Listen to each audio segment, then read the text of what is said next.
Amém. Reina o Senhor. Eu sou o pastor sênior Lucélio Soares. Eu moro aqui na Flórida, Estados Unidos.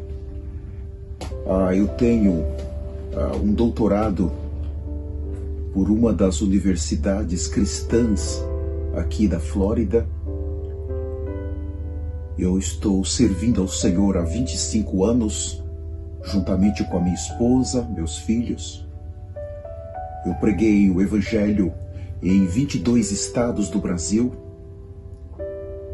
Eu vivi na Argentina. Eu trabalhei nas missões pregando o Evangelho na Bolívia, no Paraguai, na Argentina, no Uruguai, no Chile. Em 2012, nós viemos para esse país com a família e temos servido aqui nos Estados Unidos, Canadá, no México. Nós estivemos viajando por vários países do mundo, pregando o Evangelho. Tivemos em Israel fazendo o nosso segundo jejum de 40 dias. Em experiência com o Senhor, graças a Deus, nesses 25 anos Ele tem acrescentado para nós. Humildemente, eu agradeço a Deus por isso. Experiência com a palavra, nós estamos aprendendo agora. Nós decidimos jogar fora o nosso doutorado, decidimos jogar fora a nossa teologia, porque algo muito especial veio a nós. Uma revelação grande que estava na Bíblia e nós não conseguíamos ver. Isso nos foi escondido. Então nós queremos, nesses 2 vídeos que vamos gravar, esse é o primeiro e nós vamos ter um segundo vídeo. Eu gostaria muito que você, pastor, líderes, irmãos, desse bastante atenção a essas palavras. Eu não tenho dúvida de que o Espírito Santo vai usar essas palavras que nós vamos expor para confirmar a sua eternidade e trazer uma visão muito clara daquilo que o Senhor está fazendo nesses últimos minutos antes do arrebatamento. A pedido do pastor Adelson, ele mora em São Paulo, na cidade de Santos. Eu estou gravando esses 2 vídeos e eu tenho certeza que o Senhor vai usar o nosso precioso pastor Adelson para levar essa palavra para aqueles que foram escolhidos por Deus antes da fundação do mundo. Nossa oração é para que o Senhor possa abrir os olhos do nosso coração e que nós possamos ver algo que nós ainda não tínhamos visto. A Bíblia, ela é a palavra de Deus. O Espírito que habita em nós, ele recebe a palavra de Deus como alimento. Nós precisamos agora conectarmos o Espírito interior com a palavra exterior, e isso vai dar para nós uma visão para nos governar totalmente até o arrebatamento. Então hoje eu gostaria de abrir um tema extremamente importante acerca da igreja. A palavra igreja, ela é muito conhecida em toda a Bíblia, por todos os pastores. Essa eclesia é a assembleia daqueles que foram chamados para fora. Então nós temos, desde Abraão, ele foi chamado para fora. O Senhor o tirou de um lugar para o outro lugar. Nós temos, então, um chamamento de alguém que foi chamado pelo Deus da glória para deixar um lugar, deixar uma posição e ir para um outro lugar. Então a igreja é exatamente essa assembleia. E ela está no coração de Deus. A igreja, ela faz parte do plano de Deus, da agenda de Deus.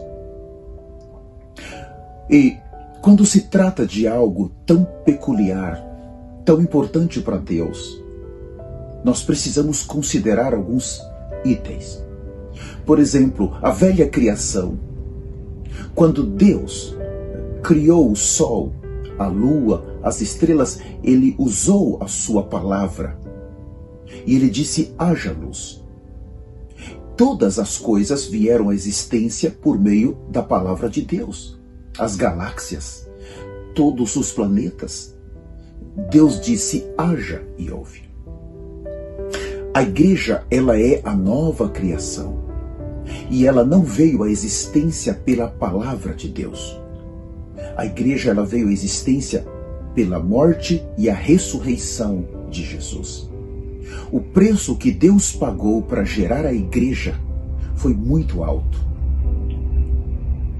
A velha criação, ela é milhões de itens. Não só o sol, a lua ou as estrelas, mas todas as vidas que existem no planeta Terra faz parte da velha criação. Mas a igreja, ela é única. A nova criação, ela tem apenas um item, e é a igreja. Ela veio à existência como a nova criação. Ela é exatamente a obra-prima de Deus. Isso quer dizer que Deus, ele tinha no seu coração um plano para gerar a igreja. E ela, então, ela existe em toda a terra para que um dia ela possa ir para os céus.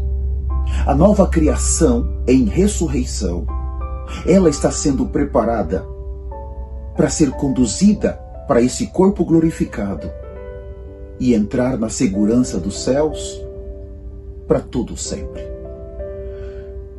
Quando nós olhamos para a arca de Noé, Deus, ele não deixou Noé construir a arca de qualquer maneira. Ele deu todo um projeto para Noé. Eu quero que você faça assim, eu quero que você faça assim, o tamanho, a altura, os pisos, todos os detalhes, todo o projeto veio dos céus. Noé precisou obedecer a tudo. Quando foi para fazer o tabernáculo, Deus não deixou Moisés fazer de qualquer maneira. Ele deu um projeto para Moisés. E ele disse: eu quero que faça assim, as tábuas, o ouro que vai ser usado, as peles, todo o material. Eu quero assim. Quando olhamos para o Velho Testamento, quando Deus tem algo grande para ser feito, ele sempre dá um projeto. Agora, no Novo Testamento, quando se trata da igreja, que é a nova criação, que veio à existência pela morte e a ressurreição, será que Deus iria permitir os pastores edificar essa igreja de qualquer maneira? Simplesmente pegar a Bíblia, estudar e a coisa avançar, isso é edificação da igreja? Não. Se a igreja, ela é essa obra-prima, se a igreja, ela veio à existência pela ressurreição, isso quer dizer que tem um projeto que Deus preparou antes da fundação do mundo, para que aqueles que vão edificar sigam esse projeto. Se não seguirem esse projeto, a degradação vai acontecer. O motivo da queda dos judeus durante a sua existência no Velho Testamento, exatamente porque eles não conseguiam obedecer. E quando olhamos para a igreja a nível mundial, o que nós vemos? Nós vemos uma grande degradação. Mas o que é a igreja? Não é o que nós estamos vendo em cada esquina. Em cada lugar há um grupo de 10, de 30, de 50, de 500. Isso não é igreja. De acordo com o projeto que Deus estabeleceu, é mais profundo.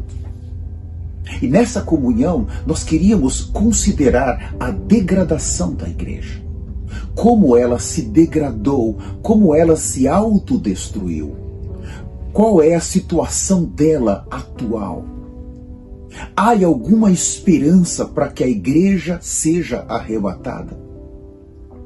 Porque a meta de Deus não é ter uma boa igreja na terra, uma igreja rica na terra, que tem toda a sua herança na terra. Não é essa a meta de Deus. Ele precisa de um povo para levá-los para a segurança dos céus. A terra, quando entrou o pecado em Adão, essa terra foi condenada. Essa terra já está condenada. Nós temos a Nova Jerusalém, que é um novo céu, uma nova terra e uma nova cidade. Por que Deus precisa da Nova Jerusalém? Porque essa terra que estamos vivendo vai ser totalmente destruída. As vidas que estão nessa terra vão ser totalmente destruídas. Isso quer dizer que Deus ele não tem mais esperança nessa terra. Por isso ele preparou a Nova Jerusalém. Então agora, nesse tempo, ele está preparando um grupo para sair da terra, para levá-los para os céus. Porque isso vai ser destruído se a igreja conseguir preparar esse grupo a tempo. Eles vão para a segurança dos céus. Se não preparar, a terra vai ser destruída igual. Deus ele já decidiu destruir tudo.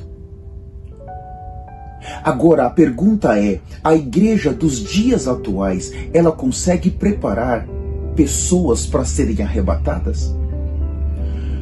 Ela consegue alcançar o padrão de santidade que Deus exige para que nós saiamos da terra? Por isso, importante nessa comunhão que vamos ter, nós considerarmos esses pontos à luz do Senhor, com muito temor. Então nós vamos começar aqui, 1 Coríntios capítulo 3, o versículo 10 a seguir. Segundo a graça de Deus, que me foi dada, lancei o fundamento como prudente construtor, e outro, como prudente construtor, e outro edifica sobre ele, porém cada um veja como edifica. Então Paulo, cuidadosamente, ele está dizendo, olha, há um fundamento. Ele começa a falar da igreja. Para você fazer um prédio, uma casa, tem o fundamento. E ele se coloca como um construtor. Isso é muito importante. Então, nós temos o engenheiro da obra, que é o pai. Ele tem o projeto. Mas nós temos os pedreiros, que são os pastores, os líderes. Aqui Paulo fala que ele é o construtor. Então, os pedreiros, geralmente, eles não conseguem entender o falar do engenheiro ou do arquiteto. Porque o falar do engenheiro é muito elevado. E o engenheiro está mostrando o projeto, eu quero assim, assim, o pedreiro não entende. O construtor, ele está exatamente no meio entre o engenheiro e o pedreiro. Então, o construtor, ele consegue falar a língua do engenheiro e ele consegue falar a língua do pedreiro. Então, é exatamente nesse ponto que a igreja ela caiu. Porque ela não entende como Deus quer que a edificação ela seja levada adiante. Por isso a degradação. E Paulo, ele é muito cuidadoso aqui. Eu lancei o fundamento como prudente construtor e outros edificam sobre ele, porém cada um veja. Ele está dizendo, tome cuidado. No versículo 11, porque ninguém pode lançar outro fundamento além do que foi posto, o qual é Jesus Cristo. Então nós temos um item importante aqui, que é a palavra fundamento. O qual é Jesus Cristo? Mas o que estava passando aqui com essa igreja? Quando nós chegamos no capítulo 1, 1 Coríntios 1, versículo 2, aqui nós temos a igreja de Deus que está em Coríntios. Nessa parte inicial, a igreja de Deus. O que quer dizer que havia um problema. Aqui os homens já estavam tomando a liderança de Deus na igreja. Quando Paulo ele começa essa carta, ele está dizendo para aqueles de Coríntios, está dizendo para os de hoje, a igreja não é sua. A igreja é de Deus. Você não pode edificar o que é de Deus de qualquer maneira. Então, ele começa essa carta já fazendo uma advertência. Para aqueles que estavam em Coríntio, havia problemas ali. E em seguida, o versículo 10, rogo-vos, irmãos, pelo nome do nosso Senhor Jesus Cristo, que faleis todos a mesma coisa e que não haja entre vós divisões. Antes sejais inteiramente unidos na mesma disposição mental e no mesmo parecer. Então agora, quando ele usa a palavra rogo-vos, se as palavras elas vêm dos céus e Paulo é apenas um canal, isso quer dizer que quem está rogando aqui não é Paulo, mas é o Espírito Santo. E o rogar não é alguém que está sentado com os braços levantados, é alguém que está de joelho clamando, rogo-vos. Eu rogo a vocês que não haja divisão. Eu rogo a vocês que falem todos a mesma coisa. Vocês estão diante de um grande projeto. Vocês estão diante do projeto mais santo, que é a igreja. Vocês não podem edificá-la de qualquer maneira. Ele está desesperado. O versículo 12 do capítulo 1 de 1 Coríntios, refiro-me ao fato de cada um de vós dizer, eu sou de Paulo, e eu de Apolo, e eu de Cefas, e eu de Cristo. Acaso Cristo está dividido? Foi Paulo crucificado em favor de vós? Ou fostes porventura batizado em nome de Paulo? Então a igreja mal tinha começado, já havia 4 grupos em uma única cidade. Vocês entendem como que o maligno ele foi entrando na ambição dos homens? Na grande ambição dos homens. E foi dividindo a igreja. Então aqui um dos principais motivos da divisão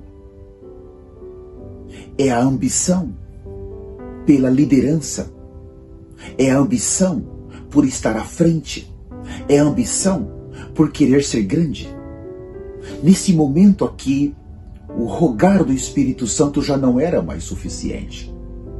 Mal a igreja começou e já havia 4 grupos em uma única cidade. Um de Paulo, um de Cefas, um de Apolo e outros diziam, nosso grupo é de Cristo, mas também é uma divisão.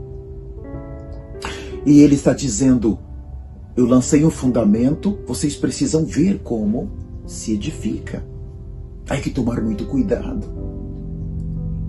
E, de acordo com o livro de Gálatas, o capítulo 5, uma das obras da carne, a partir do versículo 20, é a facção. E a facção pode ser também traduzida por divisão. Em Gálatas 5:20, então, a divisão é uma obra da carne e ele está dizendo, aqueles que praticam não herdará o reino de Deus. Então nós estamos vendo que um projeto que veio à existência pela ressurreição, agora está sendo destruído pela ambição daqueles que não vão herdar o reino de Deus. E eu gostaria de ler ainda com os santos o livro de Tiago, capítulo de número 3. Esses versículos são extremamente chocantes e graves. Tiago 3, o versículo 14 e o 15. Se pelo contrário, tendes em vosso coração inveja amargurada e sentimento faccioso, sentimento divisivo, isso é muito grave. Nem vos glorieis disso, nem mentais contra a verdade. Essa não é a sabedoria que desce lá do alto, antes é terrena, animal e demoníaca. Ele está mostrando que a divisão, ela é totalmente de Satanás. Quando alguém se envolve com isso, principalmente no momento de edificar a igreja, ele está abrindo uma grande porta para Satanás. Em realidade, Satanás está dividindo o exército. Satanás está fazendo com que os filhos de Deus não consigam fazer a vontade de Deus. Não vão conseguir. E para os céus é uma grande tristeza. E agora, de acordo com Paulo disse, eu lancei o fundamento. No capítulo 3, e esse fundamento é Cristo. Então, para se estabelecer a igreja numa cidade, hoje é muito fácil alguém dizer, eu vou estabelecer a minha igreja. Somente no livro de Romanos, naqueles 16 capítulos, eu posso escolher pelo menos 5.000 nomes de igrejas ali. Mas de acordo com o que nós estamos vendo, há um único fundamento para se estabelecer a igreja. Deus, ele não deixaria, não permitiria os pedreiros edificarem algo tão santo de qualquer maneira. Ele deixou um grande projeto e único. Então, nós temos, alguém estabelece uma igreja e a base para se estabelecer uma igreja é porque eu descobri que temos que falar em línguas. Então, o grupo dos que falam em línguas vai estabelecer uma igreja porque nós falamos em língua. Outro grupo que não fala em língua vai estabelecer a igreja em uma outra base, porque nós descobrimos que o batismo não é por aspersão, por imersão. Outro grupo, nós somos mais inteligentes, nós temos mais conhecimentos, então nós não podemos ficar com esses. E as bases, outro grupo é porque guarda o sábado. Então, para se estabelecer as igrejas, agora já não é tendo Cristo como base, mas uma doutrina humana, uma doutrina, um sentimento de alguém. Então, em uma cidade existe o estabelecimento de várias igrejas. Essa daqui estabeleceu porque nós usamos o véu e vocês não. Essa porque nós adoramos mais e vocês não. Essa porque nós fazemos mais libertação e vocês não. Essa porque nós guardamos o sábado. Então, a base para se estabelecer está em uma doutrina. E isso é divisão. Isso é o fracasso, a degradação da igreja. Nós podemos ver em todo o Novo Testamento como que a obra da carne, ela foi entrando e ela foi matando e ela foi destruindo a igreja. Em Efésios, eu gostaria de ler com vocês o capítulo 4. Efésios 4. Esse capítulo é muito significativo, eu vou ler o versículo 3. Esforçando-vos diligentemente por preservar a unidade do Espírito no vínculo da paz. Unidade do Espírito. Aqui ele diz esforçando-vos. Ele não está mencionando para você se esforçar para manter a unidade no seu grupo. A unidade aqui está relacionada com uma cidade. Está relacionado com um corpo. Não é um grupo. É mais. E ele diz, esforçando-vos diligentemente por preservar a unidade do Espírito no vínculo da paz. Há somente um corpo. A palavra unidade aqui, ela é muito profunda. Você pega uma flor, ela tem pétalas, elas estão ligadas juntos. Então aquela flor é bonita, as pétalas, aquelas estão ali todas juntas. Aquilo não é unidade. Mas o que sai da flor, a fragrância que sai, o cheiro que sai, aquilo é unidade. É muito subjetivo. É um cheiro que sai de todas as pétalas juntas. Aí está a unidade do Espírito. Porque existe, as pessoas se reúnem para jogar bola, para fazer seu clube, esse tipo de reunião. Vamos nos unir aqui, vamos estar juntos para a gente fazer isso não é unidade. A igreja, ela é um projeto diretamente de Deus. E os pedreiros não cuidaram bem desse projeto, por isso nós estamos vendo que a igreja se degradou. Cada um tem o seu padrão de fé, cada um tem o seu padrão de santidade, cada um tem o seu padrão de ensino, cada um tem o seu padrão de visão, cada um tem o seu padrão de arrebatamento. E com isso entrou a degradação. E a condenação é esta: que todos que estão nessa situação vão ficar com o anticristo, vão ficar naquela dispensação que nós chamamos de dispensação da ira de Deus, e vão ser julgados como os ímpios.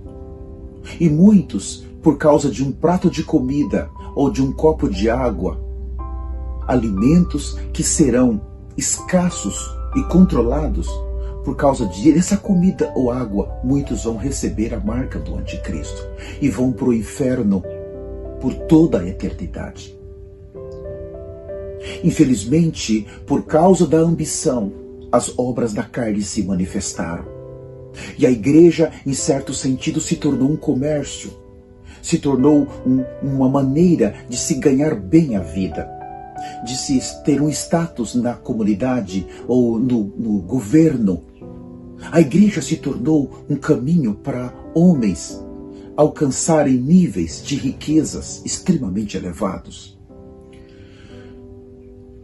Então aqui nós temos a unidade.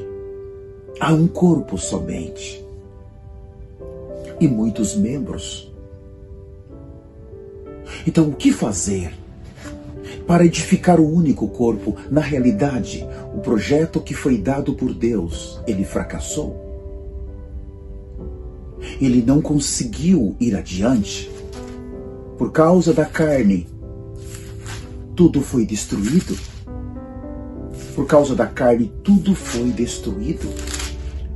E o que nós estamos vendo diante de nós, nos nossos dias, é irrecuperável. Não há como recuperar mais. Não tem como mudar isso mais. Não tem como o Senhor restaurar isso mais. Eu queria ler mais um versículo aqui. É muito interessante quando nós lemos em Atos capítulo de número 1, depois que Judas Iscariotes foi morto. Então eles vão escolher aqui Matias. Eu vou ler com vocês Atos capítulo 1, versículo 23. Então propuseram dois, José chamado Barsabás, cognominado Justo, e Matias. E orando disseram: Tu, Senhor, que conheces o coração destes, revela-nos qual destes dois tens escolhido para preencher a vaga neste ministério. Neste ministério. São 11 apóstolos. Agora eles vão colocar o 12º. Mas ele usa a palavra neste ministério, no singular. Mas para aí, cada membro, ele não tem o seu ministério? É diferente. É muito importante você saber disso. O ministério é um só. O corpo é um. O espírito é um. Compreende? Então, é um ministério para um único corpo, para um único cabeça. Mas quando chegamos em 1 Coríntios, o capítulo de número 12, então aqui o apóstolo Paulo, ele nos dá mais detalhes.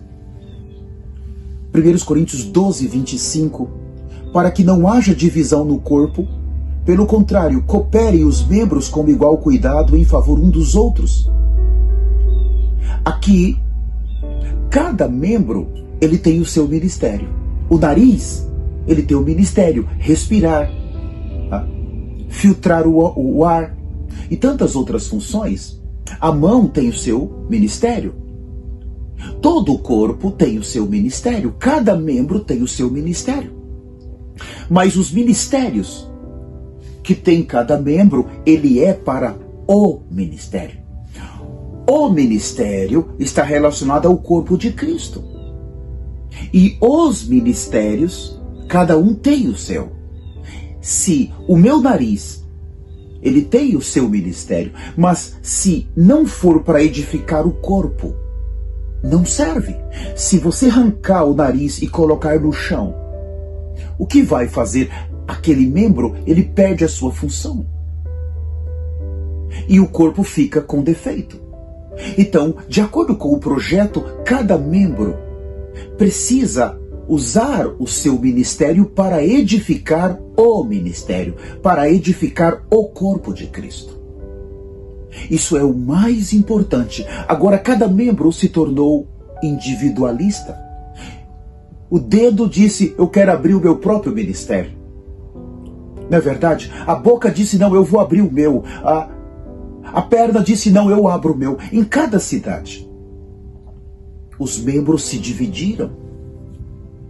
Naquela mesma rua, eu tenho 50 irmãos ali em um pequeno salão. Eu caminho 10 a 20 metros, eu tenho um segundo salão com mais 100 irmãos. Eu caminhei mais 50 metros. Então, em uma única rua, estão todos... Estou feliz, como estamos felizes, Deus está nos abençoando, mas isso não faz parte do projeto original. E o homem, ele não consegue se submeter para se unir. Ele já não consegue mais buscar a unidade do Espírito. Porque a ambição pela liderança matou a funcionabilidade do corpo de Cristo. A ambição por ser um grande homem destruiu o corpo de Cristo. E agora, na reta final, para o arrebatamento, que pode acontecer a qualquer momento, o que passou com a igreja? O que passou? Se cada um desses lugares, cada um desses grupos tem a sua própria maneira, primeiro, de edificar esse grupo, sobre a base de algum tipo de ensinamento. Segundo, sobre doutrinas que o líder achou que são doutrinas corretas. Mas ele não consegue ouvir exatamente o mestre de obra, que vai dizer, olha, o engenheiro, ele não falou isso para você. Não foi isso que está no projeto original. Por causa da ambição, então agora eles tentam falar diretamente com o engenheiro, diretamente com Deus, e eles não vão conseguir resultados. Por isso que no livro de Mateus, capítulo 7, o versículo 21, é um versículo muito conhecido de todos nós, mas ele traz muita dor para o Senhor. Nem todos que me diz Senhor, Senhor, entrará no reino dos céus, mas aquele que faz a vontade de meu Pai que está nos céus. Quem é que fala Senhor, Senhor? Não são os ímpios, são os cristãos. Então aqui há um grupo de cristãos, mas o que está em jogo aqui é o reino dos céus. Para entrar no reino de Deus, de acordo com o Evangelho de João, capítulo 3, o versículo 3 e o versículo 5, ele falou para Nicodemos, você precisa nascer de novo. Você precisa nascer da água e do Espírito. Para entrar no reino de Deus é pela graça. Pela fé, eu creio e eu recebo. Eu sou batizado, mas aqui não fala do reino de Deus. Aqui está falando, nem todos que me dizem Senhor, Senhor, entrará no reino dos céus. Aqui muda. A entrada no reino de Deus é pelo novo nascimento e o batismo, mas a entrada no reino dos céus é por fazer a vontade do Senhor. Alguém pode estar no reino de Deus aqui na terra e não fazer a vontade do Senhor. É o que está acontecendo com esse grupo, o 22. Muitos naquele dia hão de dizer-me, Senhor, Senhor, porventura não temos nós profetizado em Teu nome? E em Teu nome nos expelimos demônios, e em Teu nome nos fizemos muitos milagres? Então lhes direis explicitamente, nunca vos conheci, apartai-vos de mim, os que praticais iniquidade. Isso aqui é como uma parábola. É como uma parábola quer dizer, eu não vos aprovei. Vocês não fizeram a minha vontade. Vocês não têm parte no reino dos céus. Você entende a gravidade do pedreiro, ele tentar construir, tentar edificar a igreja sem o mestre de obra? Vai dar problema, e esse problema que vai dar está relacionado com a eternidade. Quando diz muitos naquele dia, qual é o dia? Qual dia? Alguns pensam, é no tribunal de Cristo. Não, não é no tribunal. O tribunal de Cristo vai ser estabelecido nos céus. E um pecador rebelde como esses, eles não podem entrar nos céus. Por favor, compreenda isso. Para entrar nos céus é necessário ser santo. Para entrar nos céus é necessário ter o padrão de santidade de Deus, porque sem santidade ninguém verá o Senhor. Então, aqui mostra que depois do arrebatamento, talvez algumas horas depois, ou talvez algum dia ou semanas, vai ter os cristãos que ficaram, que foram rejeitados, começa para eles o que se chama o período de ranger de dentes. Alguns falam que o ranger de dentes vai ser durante os 1000 anos. Não! Vai ser exatamente em seguida ao arrebatamento. No momento que a ficha for caindo, que aqueles que ficaram, que foram rejeitados, eles vão começar a ir diante do Senhor. Senhor, olha o que eu fiz. Senhor, olha o tamanho da igreja. Senhor, olha a minha obra. Por que o Senhor me deixou? Eles vão questionar a Deus. Eles vão ser duros com Deus. Eles vão ranger os dentes. Então o Senhor, eu não te conheço. Vocês não edificaram segundo o meu propósito. Vocês não serviram segundo a minha vontade. Vocês não têm parte comigo. Esse dia, ele está à nossa frente. E eu quero dizer para você, pastor, para você, líder, toda a sua eternidade está exatamente nisso. Se você vacilar, se você não conhecer agora o construtor, aquele que fala a minha língua, a língua do pedreiro e a língua exatamente do engenheiro que é Deus, ele arquitetou esse plano, esse projeto da igreja para a terra e para os céus. Se você não conhecê-lo, você vai estar entre esses. E você sabe que não é pelo tamanho da sua igreja, se ela é grande ou se ela é pequena. Não tem nenhuma garantia que se ela tem mais de 1000 pessoas, aqui nos Estados Unidos nós temos mega igrejas. No Brasil, em qualquer parte tem essas megas igrejas, mas também tem as pequenas. Isso não quer dizer se você tem uma mega ou uma pequena que você está sendo aprovado. Não vai te dar nenhuma garantia que você está fazendo a vontade de Deus. Ah, mas se eu tenho muita gente é porque Deus está me abençoando. Não é assim que Deus age. Deus não vê como você vê. Deus não pensa dessa maneira. Se você não conhecer e se você não edificar sobre o projeto, você vai ficar com o anticristo. Não tem como sair da terra. Porque aqui mostra que edificar a igreja fora do projeto é também rebelião. Isso é muito, muito, muito grave. É rebelião. Isso é muito grave. Quando entramos aqui em 1 Coríntios, por favor, abram 1 Coríntios. Eu vou começar com o capítulo de número 10. 1 Coríntios, capítulo 10. Ele vai dizer o versículo 21. Não podeis beber o cálice do Senhor e o cálice de demônios? Não podeis ser participantes da mesa do Senhor e da mesa de demônios? Ou provocareis zelo no Senhor? Somos acaso mais fortes do que Ele?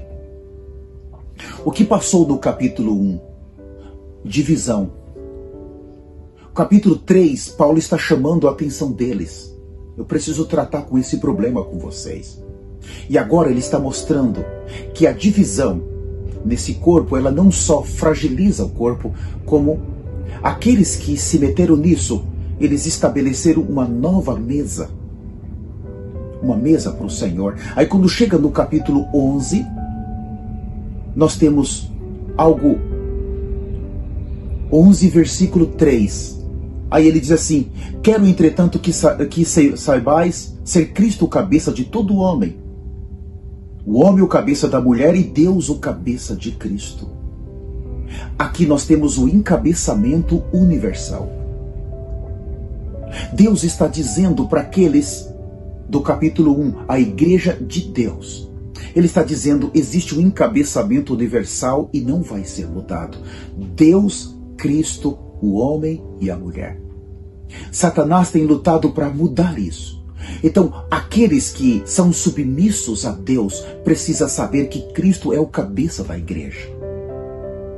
Aqueles que são submissos a Deus precisam saber que Ele não é o dono da igreja, que Ele não pode edificar a igreja em uma cidade de qualquer maneira, que Ele não pode fazer da sua própria maneira, estabelecer as suas doutrinas de qualquer maneira. Há um preço a pagar, há um acerto de contas, e aquele pelo qual derramou o seu sangue para comprar a igreja vai requerer isso de nós. Houve um preço muito alto para se produzir a igreja. Nós não podemos usar o sangue como um comércio para abrir meu próprio grupo, da minha própria maneira, para que eu seja o líder, para que eu esteja à frente. Eu preciso tomar muito cuidado. Esse sangue vai ser requerido de nós. É exatamente esse sangue que está Paulo falando. No capítulo 10, o versículo de número 16, ele fala assim: porventura o cálice da bênção que abençoamos não é a comunhão do sangue de Cristo? Ele vai mostrar que o sangue, ele traz a comunhão. Mas o sangue também traz o encabeçamento. Eu decidir, Senhor, eu não quero fazer da minha maneira. O que está em jogo aqui não é o meu grupo somente. O que está em jogo é a eternidade minha e de todo o meu grupo. Deus, ele vai rejeitar aqueles que estão edificando de maneira incorreta. Deus, ele vai rejeitar toda obra que está sendo feita do átrio exterior, com madeira, com feno e com palha. São elementos que geram volume. A madeira dá volume, o feno dá volume, a palha dá volume. Mas o átrio exterior, para se produzir esse material, exige esforço. Não tem relação com o Santo dos Santos. Vai dar problema. Eu quero dizer para você, líder, que está me ouvindo, vai dar problema. Se você não parar, você vai ter um problema sério. Se você não parar, você vai ter um problema sério. E eu quero te pedir, não saia dessa comunhão. Nós vamos gravar duas mensagens. Você precisa ouvir as duas. Não saia dessa comunhão. Se você perder essa comunhão, é como se você estivesse dizendo: eu não quero ser arrebatado. Eu não quero. Eu quero apresentar para você o mestre de obra. Aquele que fala a língua, tanto do engenheiro como a nossa língua dos pastores, dos líderes. E não precisa, de repente, você ser um pastor. Você só precisa ser obediente. Porque você pode ser um irmão ou uma irmã. Mesmo que você não obedeça, você vai ficar igual. Você vai ficar. Não brinque com a sua eternidade. Não faça isso. E eu gostaria ainda de seguir agora o capítulo de número 11, 1 Coríntios, o capítulo 11. Nós temos um princípio muito importante aqui. Paulo está dizendo assim: nisto, porém, 1 Coríntios 11, 17, nisto, porém, que vos prescrevo, não vos louvo, porquanto vos ajuntais não para melhor, e sim para pior. Eu faço uma pergunta para você. Você teria coragem de participar de uma reunião para pior? Que não é para a vida, que não é para a glória de Deus? Então o que aconteceu no capítulo de número 1? Havia 4 grupos ali. Um de Paulo, quem mais? Um de Cefas, um de Apolo e um de Cristo.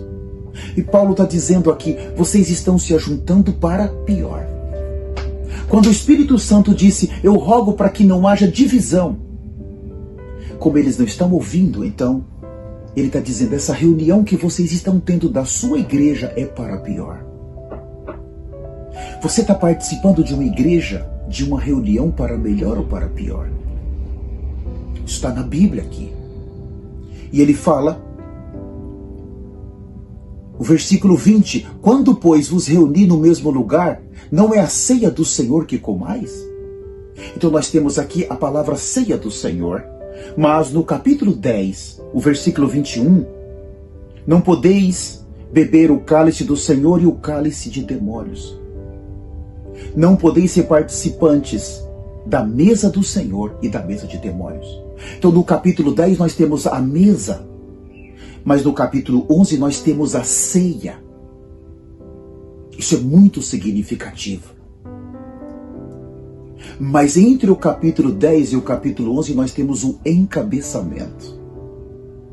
Quem é que estabelece a mesa? Você precisa estar claro disso. Vamos dizer que você decidiu fazer um grande banquete na sua cidade. Aí você escolheu o lugar aonde você vai fazer o banquete. Você escolheu o tipo de mesa, de toalha, o tipo de comida que vai ser servido e depois você envia os convites. Você escolhe as pessoas para participar desse banquete. Entende? Quando Deus, ele estabeleceu a nova aliança, que ela foi estabelecida exatamente para cumprir todas as promessas que ele fez aos patriarcas. A nova aliança ela é superior, porque todas as promessas estão nessa aliança. E ela foi efetivada com o sangue do Messias, não o sangue de animais. Então agora ele estabeleceu uma mesa. Vamos ver ainda o livro de Lucas. Lucas, o capítulo 14,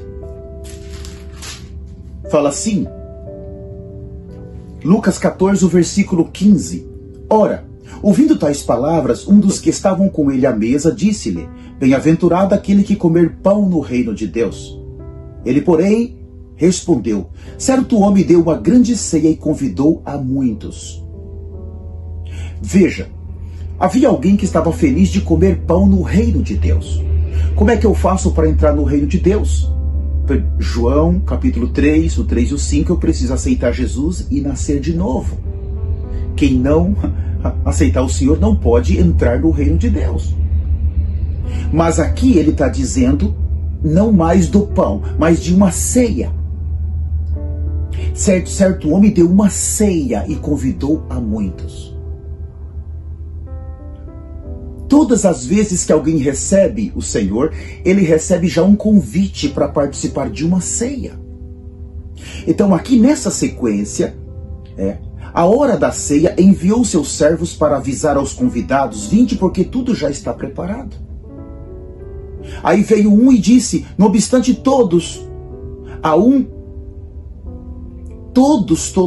começaram a excusar-se. E disse o primeiro, comprei um campo e preciso ir vê-lo, rogo-te que me tenha por escusado. Aqui fala de um tipo de igreja.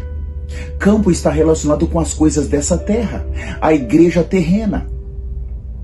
Fala de prosperidades, coisas terrenas, está preocupado com imóveis, preocupado com dinheiro. A ceia, ela não é na terra. Jesus quer mostrar isso. O versículo seguinte, o 19, outro disse, comprei 5 juntas de boi e vou experimentá-la, rogo que me tenhas por escusado, coisas terrenas. E o versículo 20, e outro disse, casei-me e por isso não posso ir.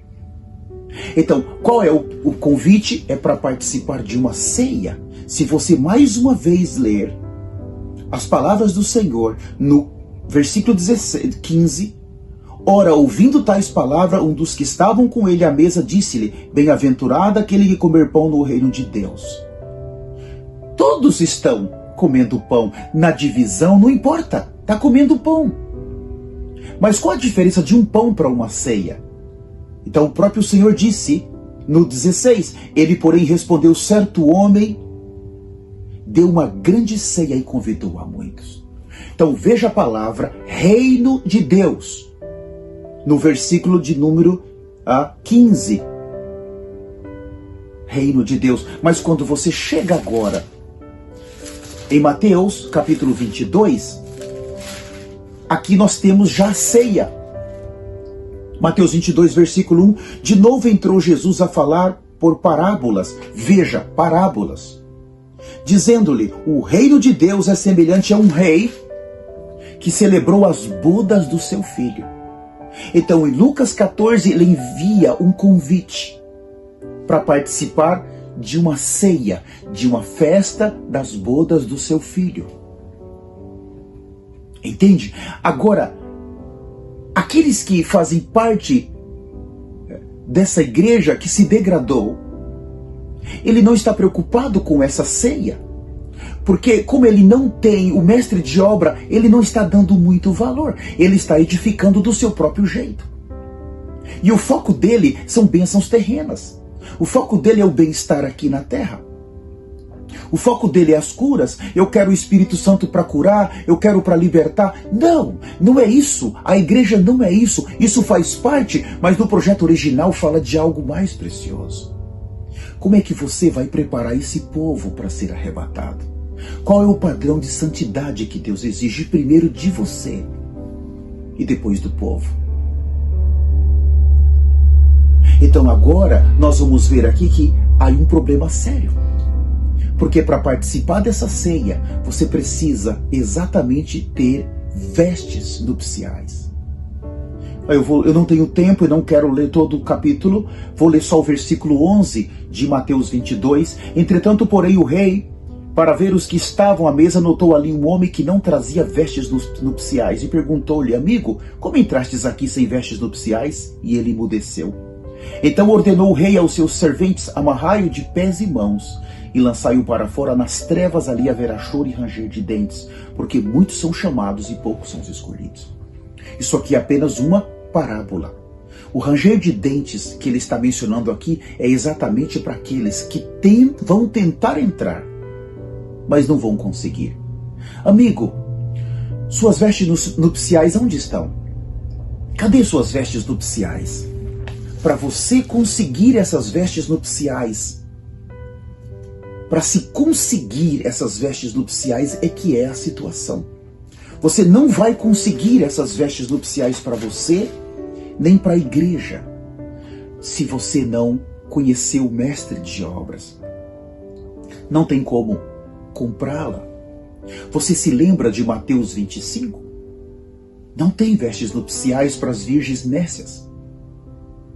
Nós vamos falar disso na segunda palestra que você precisa participar. Aqui, por exemplo, no Salmo 45, o versículo 13, é muito importante você considerar esses versículos. Então nós temos o versículo 13, toda formosa é a filha do rei no interior do palácio. As suas vestiduras recamadas de ouro. Então aqui nós temos o primeiro passo, é o interior do palácio. Quando você vê um palácio, então nós estávamos fora do palácio. No momento que nós recebemos o Senhor e nos batizamos, nós entramos para o reino de Deus. Nós somos colocados aonde? No interior do palácio. Esse é o primeiro aspecto de Salmos 45, 13. O filho pródigo, quando ele voltou, ele recebeu essa vestimenta inicial. Ele agora está no interior do palácio. Mas o versículo 14 muda. Em roupagem bordadas, conduzem-no na presença do rei as virgens, suas companheiras, que a seguem serão trazidas à sua presença. Que mudou. Primeiro, no versículo 13, ela tem vestiduras recamadas de ouro. dá direito a ela entrar no interior, mas no 14 ela precisa entrar na presença do rei. Isso fala do arrebatamento. E aí vai exigir uma segunda vestimenta. Aí mudou, em roupagem bordadas. Você se lembra de Apocalipse 19:7, quando ele fala que a noiva, ela foi escolhida e agora ela tem as vestimentas bordadas de linho branco, puro e resplandecente, porque o linho branco são os atos de justiça dos santos. Aquela é a roupa que dá direito para ela entrar no interior do palácio, para ela entrar diante da presença do rei, porque nesse versículo 14 ainda fala: em roupagem bordadas conduzem-no perante o rei, as virgens suas companheiras que a seguem serão trazidas à tua presença. Aqui é o arrebatamento. Então a questão aqui, para ganhar a segunda vestimenta, tem um preço a pagar. A primeira vestimenta, para nos colocar no interior do palácio, quando eu só recebo o Senhor e você aí na sua igreja, você recebeu, levou as pessoas a receber o Senhor e se batizou, já está no interior. Mas para conduzir a presença, para participar do arrebatamento, para ter a segunda vestimenta, você precisa conhecer o mestre de obra. Se você não conhecer, você não consegue preparar a sua vida e tampouco a da sua igreja. Aquele que fala a língua tanto do engenheiro que é Deus, como dos pedreiros que somos nós. Ele entende, ele pode nos ajudar. Ele pode. Então nós temos aquele grupo que foi chamado para participar dessa festa das bodas do Cordeiro. Mas para entrar ali, você precisa de uma segunda vestimenta. Mas eles não decidiram pagar um preço. Porque cada um está no seu próprio grupo, cada um está preocupado com as coisas dessa terra. Eu comprei um campo, o que mais? Eu comprei terra, eu comprei juntas de boi, eu me casei, eu estou bem, eu sou cristão, deixa eu levar a minha vida nominalmente. Isso vai dar problema. Aquele que comprou a igreja pelo sangue, ele vai reivindicar isso.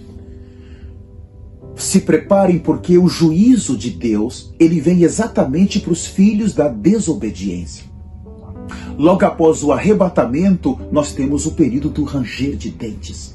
Todos os que caírem naquela dispensação vão estar dentro do juízo de Deus, serão tratados como ímpios.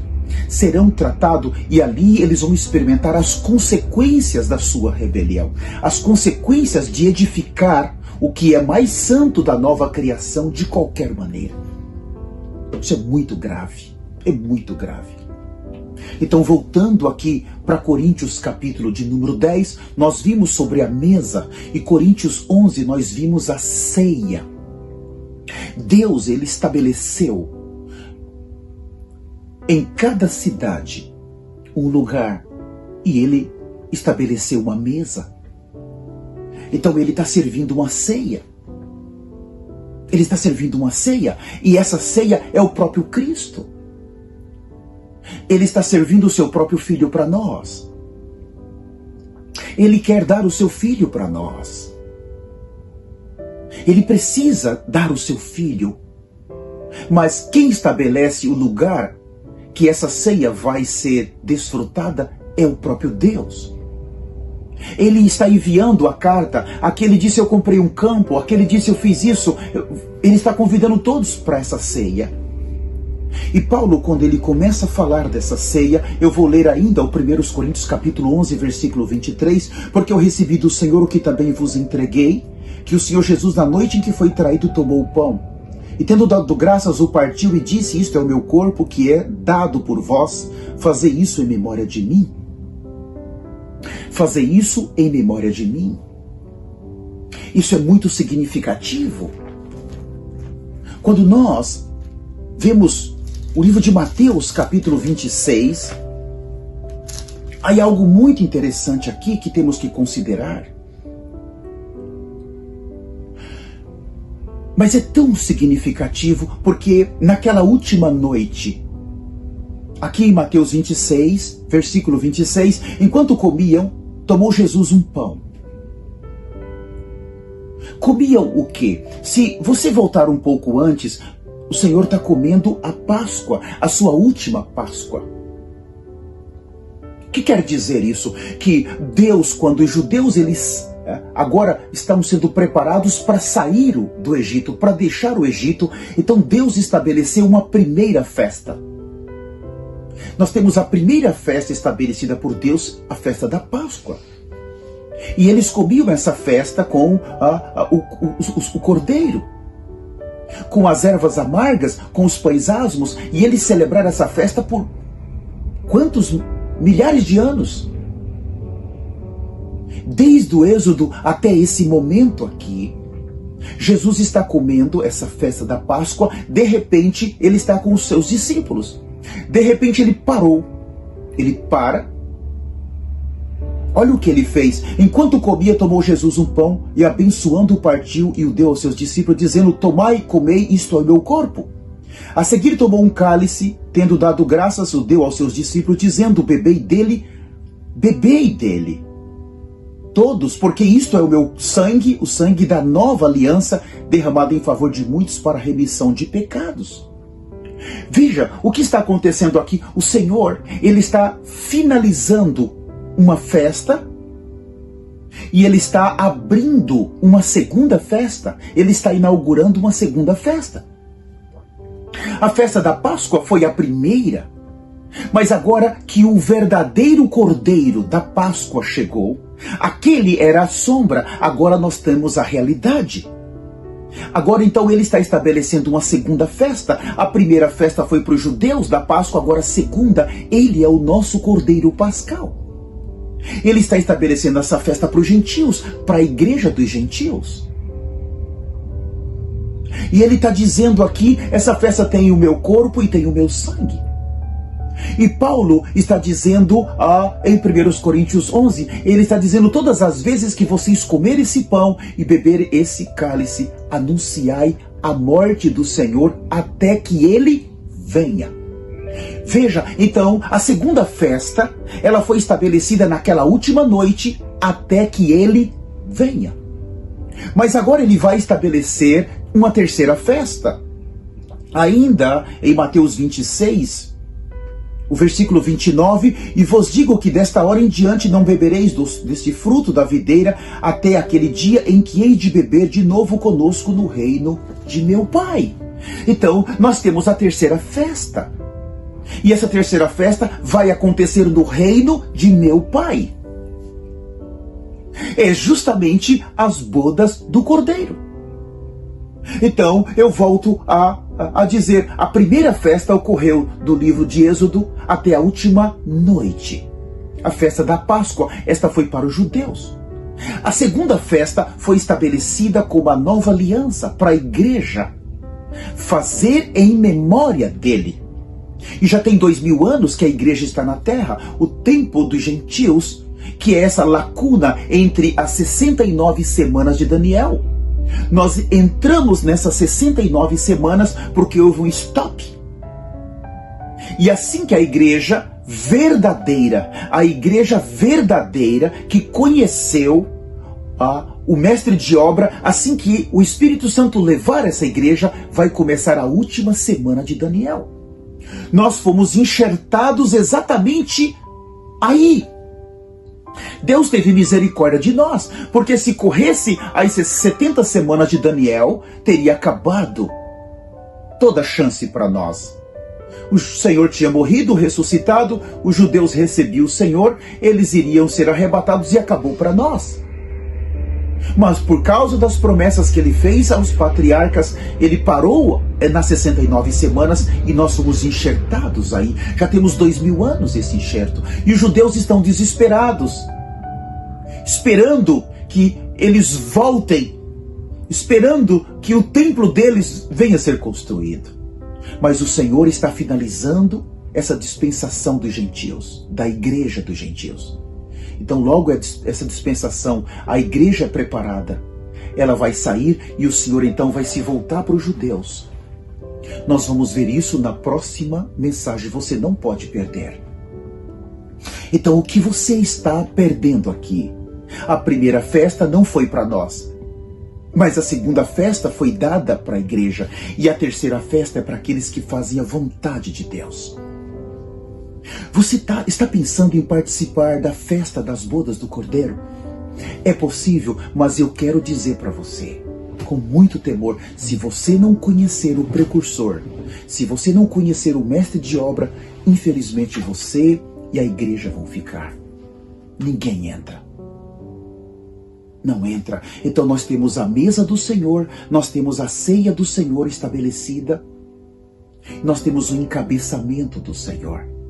E aqui o que está matando é a divisão. A divisão está matando todos eles. A divisão que veio pela ambição. Como é que você pode descobrir se você é ou não ambicioso? É quando você quer ser líder, quando você deseja, você não está disposto a ouvir ninguém. Você acha que com todos errados, só você está certo. Não, mas isso aqui eu não quero. Não, isso aqui eu não quero. Isso aqui vai ser bom para minha igreja, eu vou fazer.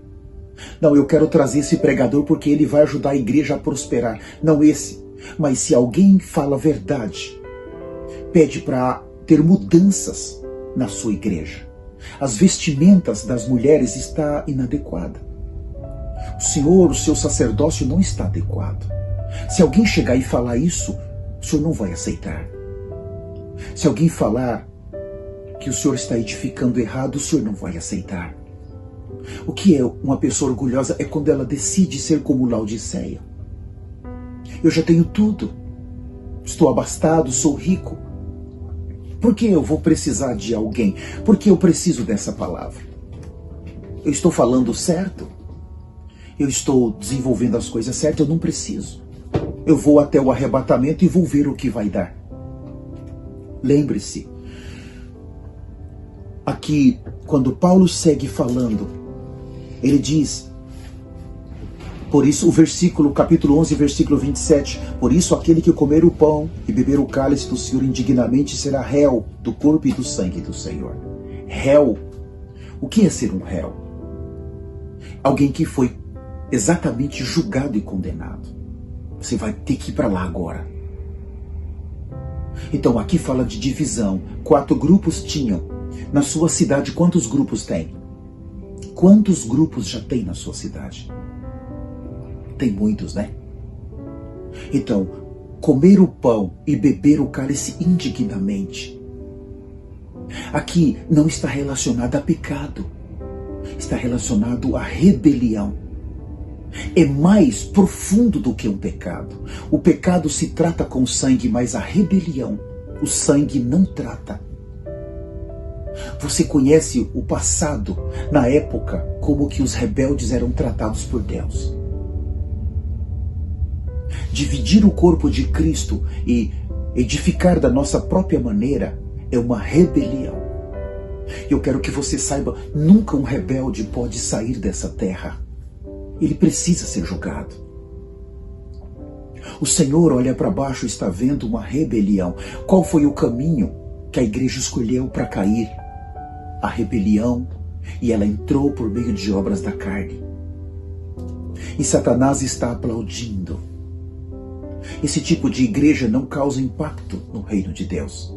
Ela é a igreja, mas ela não tem o reino. Ela não vai herdar o reino. Não vai. E as consequências, por não conhecer o mestre de obra, vão ser extremamente duras. O 28, examina-se, pois, o homem a si mesmo, e assim coma do pão e beba do cálice. Pois quem come e bebe sem discernir o corpo. Discernir o corpo. Quantos corpos precisava ter em Coríntios? Um corpo. Quantos já estavam partindo o pão? 4. Cada um com uma doutrina. Aqui eu estabeleci a igreja porque nós somos de Paulo. Não estabeleci porque nós somos... Essas coisas estavam discernindo o corpo? Não.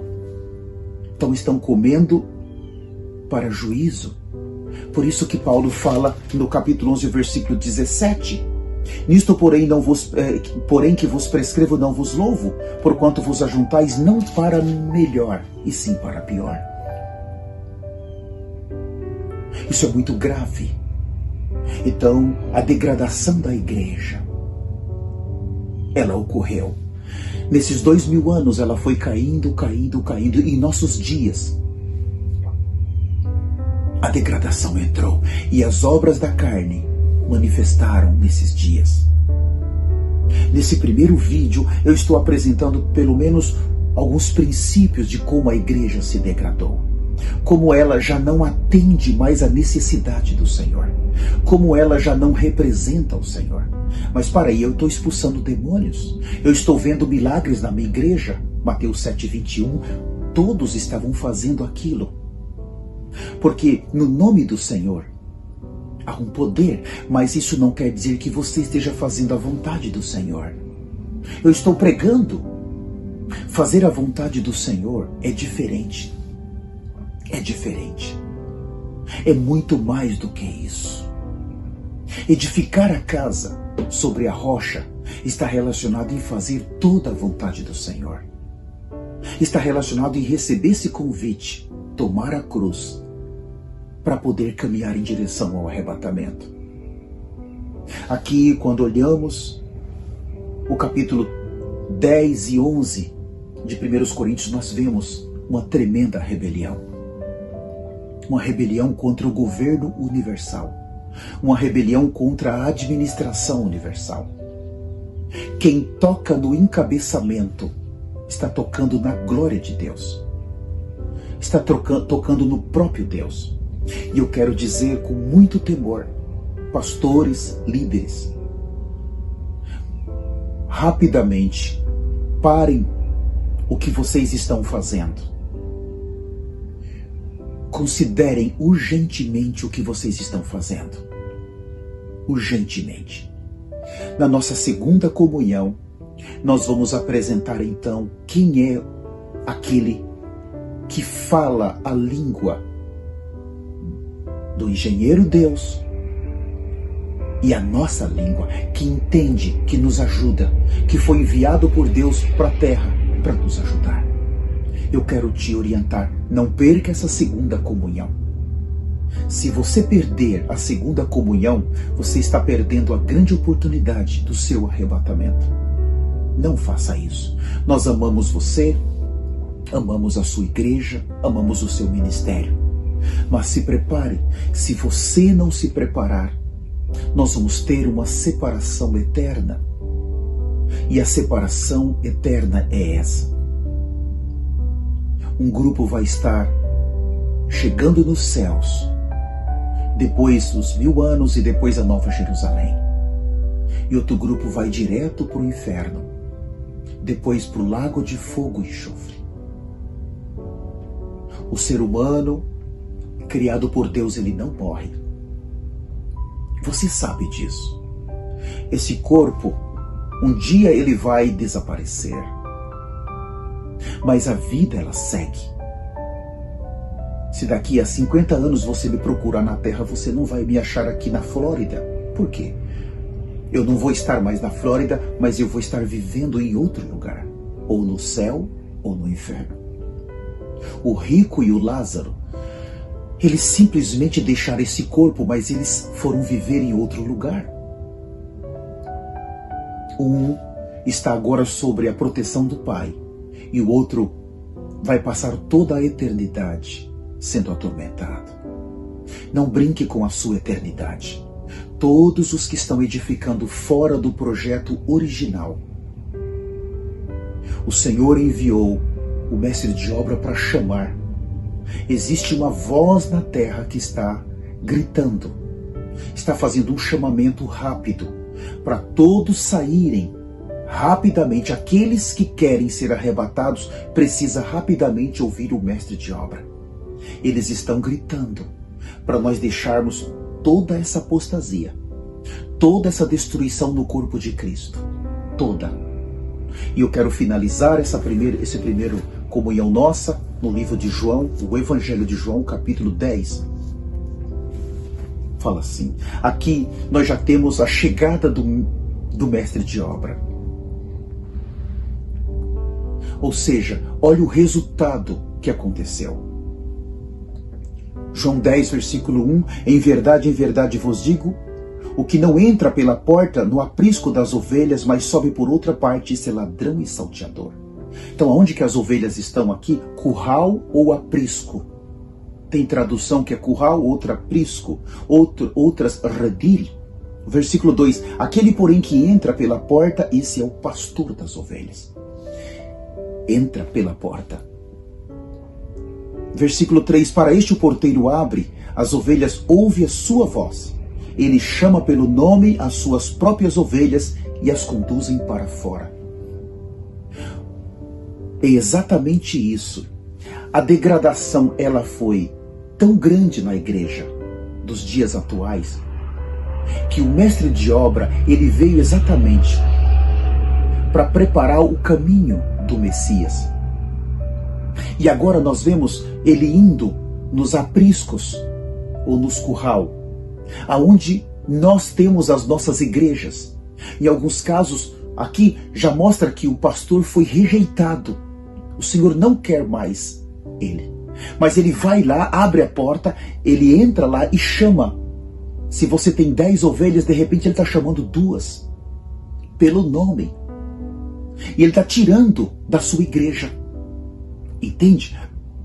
Ele está arrancando elas para fora. Pelo nome. Mas a pergunta é, por que ele está fazendo isso? Porque há uma degradação. A igreja se degradou, não faz mais a vontade do Pai. A divisão trouxe coisas da carne. A ambição, e a ambição trouxe a rebelião. Então agora o Senhor decidiu. Esse que é importante. Alguém que está sendo arrancado da apostasia. O Senhor mesmo, ele está arrancando. Está tirando. Ele vai tirar pessoas da sua igreja. Se você não quiser, ele vai tirar. Porque você tem a chave. Você tem a chave. Você pode abrir e falar para as suas ovelhas juntamente com você, vamos juntos. Ou você pode ficar com a chave. Mesmo assim, ele vai entrar e tirar pessoas. Então, vai tirar para onde? Então chega no versículo de número 16. Ainda o capítulo 10 de João, versículo 16. Ainda tem outras ovelhas. Não deste aprisco. A mim me convém conduzi-las. Elas ouvirão a minha voz. Então haverá um rebanho e um pastor. O Senhor então está agora arrancando elas para um único rebanho em cada cidade. E um único pastor em cada cidade. Em outras palavras, ele mesmo. Não se glorie que você está fazendo a coisa certa. Não fique achando que o que você está fazendo é certo. De trás dos seus olhos, o Senhor está trabalhando. E se você não quiser, ele vai tirar. E vai trazer pessoas para o rebanho. Ele já não quer o aprisco mais. Ele já não quer o curral mais. Não se gabe disso. Ele quer o rebanho. E é ele próprio que está chamando pelo nome. Eu espero que o seu nome, se você for humilde, o seu nome esteja nessa lista.